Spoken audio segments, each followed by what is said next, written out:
बलोचिस्तान के इलाके मूसा खेल में इंतहाई अफसोसनाक वाकया। शरपसंदों का बलोचिस्तान के अमन पर घनौना वार। नेशनल हाईवे पर बसों और गाड़ियों पर हमला, 23 अफराद जाँ, 2 जख्मी। एसपी अयूब अचकजई के मुताबिक दहशतगर्दों ने 10 से ज्यादा गाड़ियों को आग लगा दी।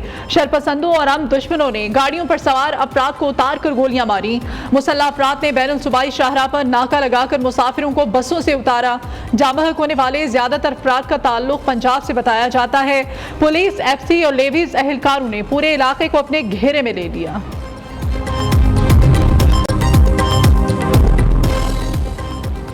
सदर मुमलिकत की मूसा खेल में मुसाफिर बस पर दहशतगर्दाना हमले की मजम्मत। आसिफ जरदारी ने कहा, बेगुनाह इंसानों का जालिमाना कत्ल पूरी इंसानियत का कत्ल है। वजीर आजम की भी दहशतगर्दाना हमले की शदीद मजम्मत। कानून नाफिज करने वाले इदारों को वाक़े की फौरी तहकीकात की हिदायत। शहबाज शरीफ कहते हैं, वाक़े के जिम्मेदार दहशतगर्दों को करार वाक़ई सजाएं दी जाएंगी। वजीर दाखिला का भी गहरे दुख और अफसोस का इजहार। मोहसिन नकवी कहते हैं, दहशतगर्द और सहूलतकार इबरतनाक अंजाम से बच नहीं पाएंगे। वजीर आला पंजाब की बेगुनाह अफराद के कत्ल की शदीद मजम्मत। मरियम नवाज की सोगवार खानदान से दिली हमदर्दी का इजहार। वजीर इत्तलात अता ताड़र ने कहा, दहशतगर्द जरूर अंजाम को पहुंचेंगे।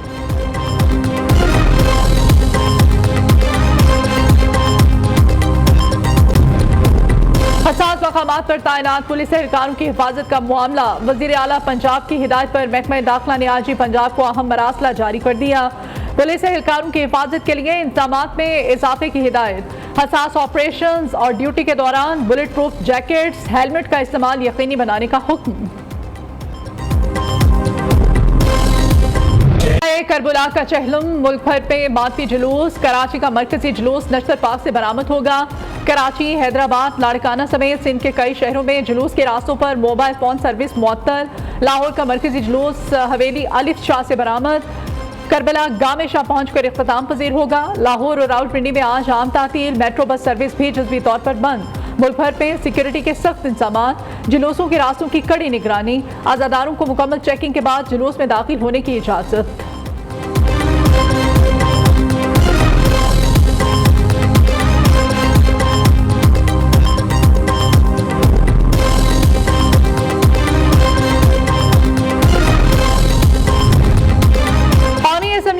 आज शाम 5 बजे होगा। 23 नुकाती एजेंडा जारी। इस्लामाबाद के बल्दियाती इंतखाबात के निज़ाम में तब्दीली के लिए कानून साजी का भी फैसला।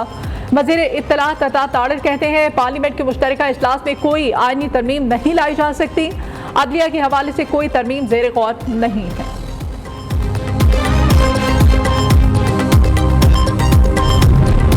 नून लीग और पीपल्स पार्टी की मुज़ाकराती कमेटियों का मुश्तरका इजलास। दोनों जमातों में पंजाब के मामला तय पा गए। नून लीग बजट की तैयारी, अहम कानून साजी से पहले पीपल्स पार्टी के साथ मुशावरत करेगी। मुआहदे के रह जाने वाले नुकात पर मरहलावार अमल दरामद पर इत्तेफाक। नून लीग की तरफ से वक्त की क़यादत डेप्यूटी वज़ीर आज़म इसाक डार ने की। पीपल्स पार्टी की तरफ से साबिक़ वज़ीर आज़म राजा परवेज़ अशरफ ने सरबराही की। दोनों जमातों के रहनुमाओं का मुल्क के इस्तेहकाम के लिए मिलकर चलने पर इत्तेफाक। इजलास लाहौर गवर्नर हाउस में हुआ। सिंध और पंजाब में कच्चे के डाकुओं का राज है। पक्के के डाकुओं को पंजाब में पावर शेयरिंग की पड़ी है। खैबर पख्तूनख्वा हुकूमत के तर्जुमान बैरिस्टर सैफ कहते हैं, कच्चे के डाकू लूटते हैं, जान ले लेते हैं। पक्के के डाकू कौम के मुस्तकबिल से खेल रहे हैं। सिंध और पंजाब के हुक्मरान कच्चे के डाकुओं को असलहे तक फ्राहम करते हैं। 5 साल अर्सा गुजर गया उसके इस केस में 5 सालों की पेशियां भुगतने के बाद आज अदालत ने हमें बरी कर दिया है। और अदालत ने कोई सबूत और कोई रेफरेंस और कोई चीज़ ना होने की वजह से आज जो ये रेफरेंस वापस कर दिया, बरी कर दिया। क्लिफ्टन में सरकारी अराजी केस में मुस्तफा कमाल बरी। कराची एहतसाब अदालत ने गैर कानूनी अलॉटमेंट रेफरेंस का फैसला सुना दिया। अदालत ने नैब की रेफरेंस बहाली की दरखास्त को मुस्तरद कर दिया। MQM रहनुमा कहते हैं, मेरे खिलाफ झूठे केसेस को खत्म होने में 5 साल लग गए। नैब करप्शन से मुताल्लिक कोई शवाहिद पेश नहीं कर सका। कोई करप्शन नहीं की, बच्चों को हराम का निवाला नहीं खिलाया। जुडिशरी में जितना जुल्म है उतना किसी और इदारे में नहीं।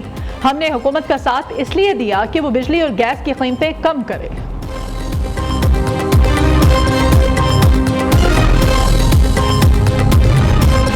वज़ीर आज़म का ऐसे इक़दाम, वफाकी हुकूमत के दफातर पेपर लेस बनाने का हुक्म, वजारत इंफॉर्मेशन टेक्नोलॉजी और मुतल्लिका इदारों को टास्क सौंप दिया। आइंदा 2 हफ्तों में ई ऑफिस के निफाज पर पेशरफ्त रिपोर्ट पेश करने की हिदायत। शहबाज शरीफ कहते हैं 1 माह में तमाम दफ्तरी फाइल्स पर काम ई ऑफिस के जरिए यकीनी बनाया जाए।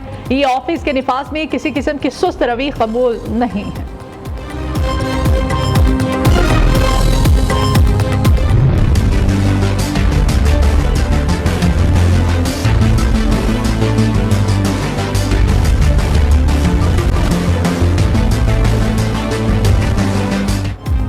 मॉनसून बारिशें बरसाने वाला नया सिस्टम पाकिस्तान में दाखिल। 29 अगस्त तक मुल्क के बेशतर इलाकों में बादल बरसने का इम्कान।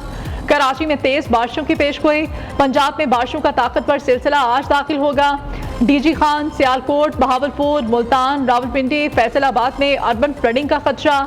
PDMA का अलर्ट जारी।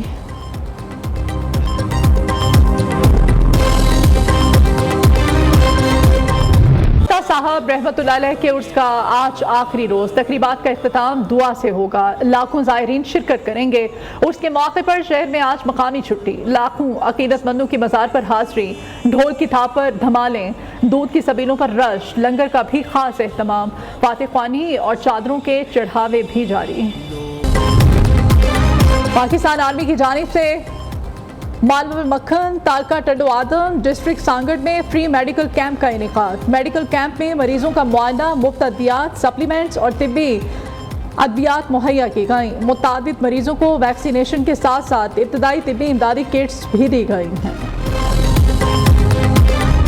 12 बजे के बुलेटिन में हेडलाइंस आप जान चुके हैं। खबरों की तफसील की जानिब बढ़ें तो बुलेटिन का आगाज में अफसोसनाक खबर है। बलोचिस्तान के इलाके मूसा खेल में इंतहाई अफसोसनाक वाकया पेश आया है। शरपसंदों का बलोचिस्तान के अमन पर घनौनावा नेशनल हाईवे पर बसों और गाड़ियों पर हमला। 23 अफराद जाँ बहक हो गए, 2 के जख्मी होने की इत्तलात हैं। SP अयूब अचकजई के मुताबिक दहशत गर्दों ने 10 से जायद गाड़ियों को आग लगाई। शरपसंदों और अमन दुश्मनों ने गाड़ियों पर सवार अफराद को उतार कर गोलियां मारी। मुसल्लह अफराद ने बैनुल सूबाई शाहरा पर नाका लगाकर मुसाफिरों को बसों से नीचे उतारा। जाँ बहक होने वाले ज्यादातर अफराद का ताल्लुक पंजाब से बताया जा रहा है। पुलिस, FC और लेवीज एहलकारों ने पूरे इलाके को घेरे में ले लिया है।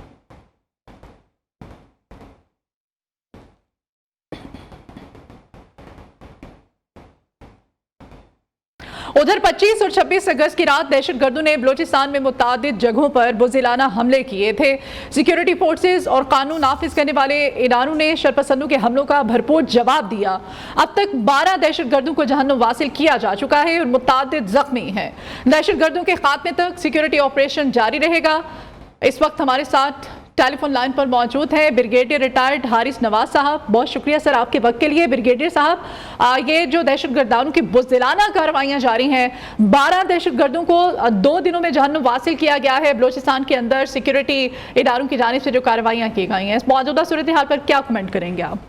देखें, ये एक तो बहुत ही बुज़दिलाना कार्रवाई है जिसमें तकरीबन 33 के करीब टोटल ऑल काउंटेड जो लोग शहीद हुए हैं जी। लेकिन सिक्योरिटी फोर्सेस ने बर्बाद कार्रवाई करते हुए पूरे इलाके को घेरे में लिया हुआ है। इनके जाने के भागने के रास्ते जो है वो तमाम सील किए हुए हैं और जिसमें 12-13 तो इनको भी मार दिए गए, जन्म हासिल किए अखवाजी। बाकियों को भी इंशाल्लाह मारा जाएगा। मेरी पूरी कौम से दरख्वास्त ये है कि please stand with the armed forces. आपको जो फौज बात करी अजमेर इस्तेकाम की, उसके लिए फौज दहशतगर्द तो मार सकती है, लेकिन अगर मुल्क से दहशतगर्दी खत्म करनी है तो पूरी कौम को यकजा होके इकट्ठे होकर एज ए कौम, एज ए नेशन हमें इसका मुकाबला करना है। जो उनका नैरेटिव है फौज और अवाम में एक खलीज पैदा कर लो दुश्मन नैरेटिव, उसको हमने डिफीट करना है। और ख़ास तौर बलूचिस्तान में इसलिए वो ये कर रहे हैं कि बलूचिस्तान में अमन कायम ना हो, लोग इंतशार हो और हमारा CPEC मनसूबा कामयाब ना हो। ये मुसल्लह फ़ौज ने, चीफ आर्मी स्टाफ ने, जनरल असम्बली ने तहैया किया हुआ कि हमने ये मुल्क से एक्टिविटी खत्म करेंगे। कौम साथ खड़ी हो, कौम की सपोर्ट से मुसल्लह फ़ौज डिटरमेंट के मुल्क से इंशाल्लाह एक्टिविटी खत्म करेंगे।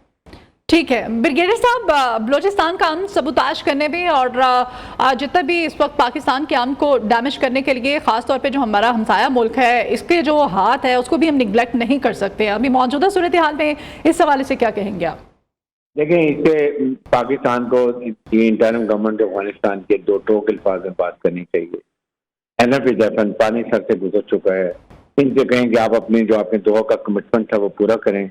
आपने कहा था कि हम से अपनी सरजमीन किसी टेररिस्ट ऑर्गेनाइजेशन को किसी और मुल्क के खिलाफ इस्तेमाल नहीं करने देंगे, लेकिन आप वादा पूरा नहीं कर रहे। आपके अफगान नेशनल भी आ रहे हैं, दहशतगर्दी करते हैं, सारा वेपन एमुनिशन वो अफगानिस्तान से उनको मिलता है जो अमेरिकन छोड़ के गए हैं। ये वजूहत हैं जिसकी वजह से अगर अफगान गवर्नमेंट सीरियस तरीके से सपोर्ट करे, अपने बॉर्डर को सील करे, तो ना वहां से वेपन एमुनिशन आएगा और अल्टीमेटली मुल्क में दहशतगर्दी खत्म हो जाएगी। ठीक है सर, आप हमारे साथ ही रहेगा। इस वक्त ब्रिगेडियर रिटायर्ड बाबर साहब ने हमें ज्वाइन किया है, बहुत शुक्रिया सर आपके वक्त के लिए। सर आप क्या कमेंट करेंगे, अभी ये सिक्योरिटी फोर्सेस और कानून नाफिज करने वाले इदारों की जो कार्रवाई है, 12 दहशतगर्दों को बलोचिस्तान में 25 और 26 ये 2 दिनों में जहन्नुम वासिल किया गया है और मजीद भी ऑपरेशन जारी हैं, इस पे मजीद क्या कमेंट करेंगे? जी, ये टोटल जो सिचुएशन है ना, इसको समझने की जरूरत है। जी जी, ये कोई नॉर्मल सिचुएशन नहीं है जिसको हम नॉर्मल सिक्योरिटी की सिचुएशन कह लें, और ये भी कह देने से बात नहीं बनती कि अफगानिस्तान की इंटरिम गवर्नमेंट से बात की जाए। पूरे के पूरे सिनेरियो को समझने की जरूरत है। पूरी पाकिस्तान के खिलाफ एक जंग मुसल्लत इन लोगों ने कर दी है, स्पेशली बलोचिस्तान में। बलोचिस्तान का कॉन्टेक्स्ट डिफरेंट है, जो हमारे पुराने फाटा के इलाके हैं उनका कॉन्टेक्स्ट डिफरेंट है। बलोचिस्तान के टेरेन मुख्तलिफ है, बहुत बड़ा वसी इलाका है, और वहाँ पर मुख्तलिफ जगहों पे सड़कों पे आके ब्लॉकेट लगाना और पंजाबियों को टारगेट करना, सिक्योरिटी फोर्सेस के कैंप्स को टारगेट करना, तो पूरी की पूरी एक जंग है जो कि हिंदुस्तान और सिर्फ